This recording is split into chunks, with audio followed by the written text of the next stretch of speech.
అందరికీ నమస్కారం. జై శ్రీరామ్. ఈరోజు సక్సెస్ స్కూల్లో జరిగిన ఇన్సిడెంట్ వాళ్ళ చిన్నమ్మ సుప్రియ గౌడ్ గారు వాళ్ళ సిస్టర్ కొడుకుని స్కూల్ నుంచి తీసుకురానికి వెళ్ళినప్పుడు స్కూల్లో జరిగిన ఇన్సిడెంట్ ఇది. ఆ బాబు డైరీ చూస్తే దాంట్లో ఈ ఖురాన్కి సంబంధించిన కంటెంట్ రాసి హోంవర్క్ చేయాలనేది ఇచ్చిన విషయంలో ఆ స్కూల్ యజమాని అడుగుతూ విషయం ఏంటంటే ఇవాళ ఈ స్కూళ్ళల్లో ఎనీ స్కూళ్ళల్లో అంటే రిలీజియస్ ప్రాక్టీస్ చేయవచ్చా? అట్లాంటిది కంటెంట్ ఉంటుందా? వాళ్ళ మీద స్కూల్ మీద యాక్షన్ తీసుకోవాలని.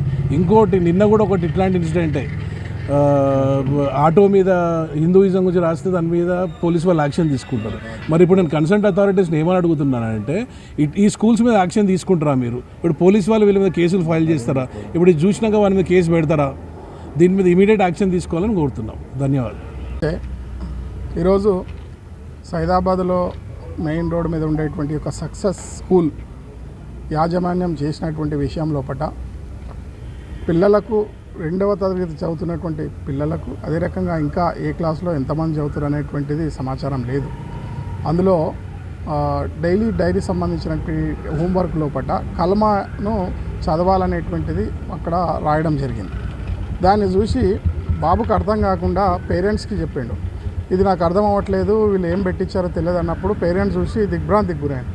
వాళ్ళు మత సంబంధమైనటువంటి విషయాలను పాఠశాలలో ఎట్లా నేర్పిస్తారని వెళ్ళి యాజమాన్యాన్ని అడిగినప్పుడు వాళ్ళు యాజమాన్యం సరైన సమాధానం చెప్తలేదు, అదే రకంగా బెదిరించేటువంటి ప్రయత్నం చేస్తుంది.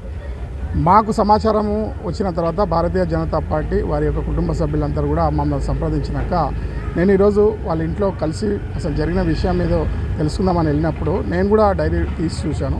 చాలాసార్లు ఆ యొక్క డైరీ లోపల ఖురాన్కు సంబంధించినటువంటి యొక్క మత సంబంధించినటువంటి విషయాల లోపల నేర్పించేటువంటి యొక్క ప్రయత్నం చేస్తున్నారనేటువంటిది వాళ్ళు ఆరోపించే స్కూల్లో ఇంకా అనేక మంది పిల్లలకు అదే రకంగా ఏ సక్సెస్ స్కూల్ ఉందో అనేక దాన్ని సంబంధించినటువంటి యొక్క కాలేజెస్ కానీ స్కూల్స్ కానీ చాలా బ్రాంచెస్ ఉన్నాయి. వీటిపై మత ఛాందసానికి అడ్డాలుగా మారుతున్నటువంటి పాతనగర పాఠశాల మీద ఈరోజు ఎలాంటి అధికారులు చర్యలు తీసుకోవడం, అదే రకంగా విదేశీయులను సైతం స్కూల్లో చేర్పించడం, కాలేజీల్లో చేర్పించడం, రోహింగ్యాలను చేర్పించడం, గతంలో 4 రోజుల కింద జరిగినటువంటి విషయం కూడా బర్మా నుండి అనేక విదేశాల నుండి మాత్రం ఎక్కడ రూల్స్ను కూడా పాటించకుండా వారు చేస్తున్నటువంటి వాటిపై మేము ఈపాటికే concern department, education department, police department complaint ఇచ్చాం. దానిపైన కూడా ఎక్కడ చర్యలు తీసుకోలేదు. అదే కాకుండా కాలేజీలోకి వెళ్ళి ప్రశ్నించినందుకు ఉల్టా ఎవరైతే వెళ్ళి అడిగినారో వాళ్ళపై కేసులు పెట్టేటువంటి ప్రయత్నం ఈరోజు ఎంఐఎం పార్టీ అండగా మారి ఎంఐఎం పార్టీ లోపల ఎంఐఎం పార్టీ కబంధ హస్తాల్లో భాగ్యనగరం జిల్లా విలవిలలాడుతున్నది. భారతీయ జనతా పార్టీ ఈరోజు దీన్ని ఖండిస్తుంది.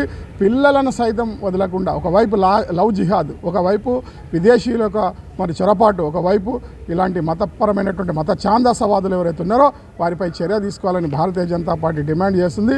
ఇమీడియట్గా ఈ యొక్క స్కూల్ యొక్క పర్మిషన్ రద్దు చేయాలా, స్కూల్ను వెంటనే సీల్ చేయాలనేటువంటి విషయం లోపల మేము ఉన్నతాధికారులను కూడా సంప్రదిస్తాం.